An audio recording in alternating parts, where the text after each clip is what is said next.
మన ఇంట్లో ఎంతో టేస్టీ అండి పాయసం అండి. అందరూ ఒక్కొక్కరు ఒక్కొక్క స్టైల్లో చేస్తారు కదా, మంచి ఫ్లేవర్గాతో ఉండే మరి పాయసాన్ని ఈరోజు మన వీడియోలో తయారు చేసుకుందామండి.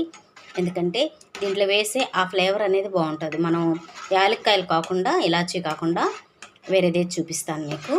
ఆ ఫ్లేవర్ చాలా బాగుంటుందండి, ఎక్సలెంట్గా. పాయసం కూడా స్పెషల్ ఏంటి అనుకోవచ్చండి.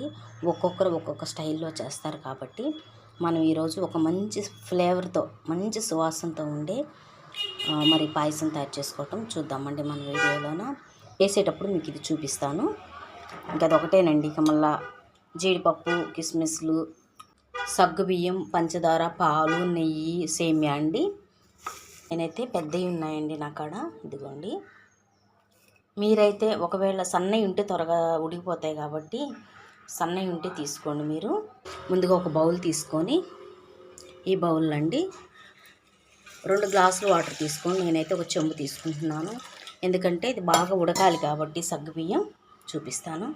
మీరు ఎంత క్వాంటిటీ తీసుకున్నా అది మీ ఇష్టం అండి. నేనైతే ఇదిగోండి ఇవి తీసుకుంటున్నాను. ఇవి మరుగుతున్నాయి, వాటర్లో వేసేద్దాము.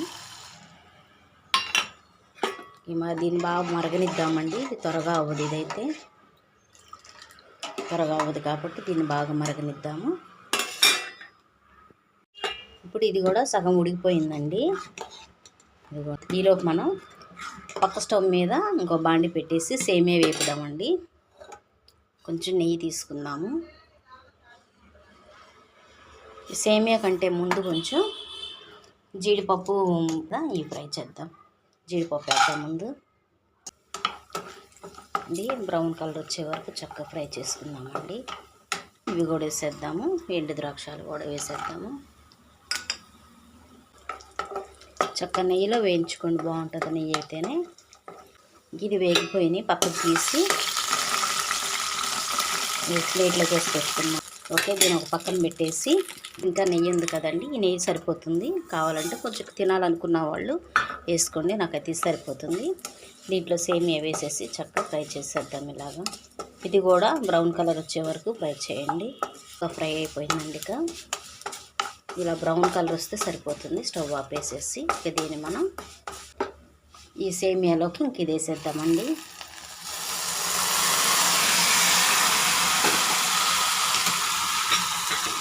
చక్కగా వేసేస్తే త్వరగా ఉడికిపోతుంది. ఇది కూడా సేమియా త్వరగా ఉడుకుతుంది అన్నమాట.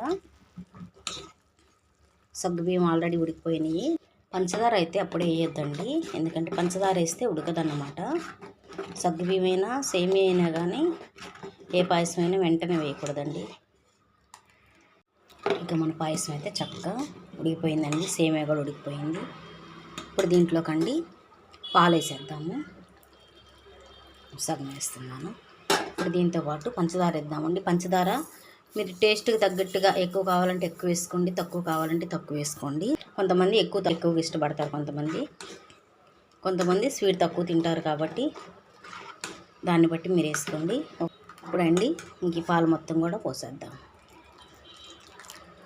నాకైతే షుగర్ కూడా చక్కగా సరిపోయింది. ఇప్పుడు ఒక్క నిమిషం అండి. ఇప్పుడు మీకు చెప్పాను కదా ఇందాక నేను, ఇదిగోండి ఇదండి. మనం ఎప్పుడు ఎలా చేసుకుంటాం యాలక్కాయలు, ఈసారి అలా కాకుండా పచ్చకర్పూరం అండి. ఇది మనకి ఎక్కడైనా కానీ చిన్న బాటిల్ దొరుకుతుంది అన్నమాట. ఇదిగోండి నేను మనం తీసుకున్న ఈ క్వాంటిటీకి ఇదిగోండి ఈ చిన్న ముక్క తీసుకుంటున్నానండి. ఈ ముక్కను చక్కగా మనం ఇది అలా గడ్డగా వేసేయొద్దండి. గడ్డగా వేసేసారనుకోండి చేదు వస్తుంది పంట కింద పడ్డప్పుడు. అది దీన్ని ఇలాగా చక్కగా చిదిమేసారనుకోండి ఇది ఇలా పొడైపోతుంది. ఇదిగోండి ఇలా పొడైపోతుంది. దీన్ని ఈ కర్పూరం మంచి స్మెల్ వస్తుందండి. ఇదే సేమ్ మన దాని లడ్డూలో కూడా తీసుకుంటారు. చూసారా చక్కగా బాగా వచ్చేస్తుందండి, చాలా బాగా టేస్టీగా. మన పాయసం రెడీ అయిపోయింది. వాళ్ళకి, మన ఇంట్లో వాళ్ళకి, ఇంటికి వచ్చిన బంధుమిత్రులకి ఇలాగ చక్కగా వేడిగా సర్వ్ చేశారనుకోండి చాలా బాగుంటుందండి. ఫ్లేవర్ అయితే చాలా బాగుంటుంది, ఇష్టంగా ఉంటారనమాట. వేడిది చక్కగా ఈ స్టైల్లో మీరు కూడా తయారు చేయడానికి తప్పకుండా ప్రతి ఒక్కరు కూడా ట్రై చేయండి. ఇప్పుడు ఈ స్టైల్లో చక్కగా పాయసం తయారు చేసి చూపించండి. ఒక బౌల్లోకి తీసి చూపిస్తాను మీకు.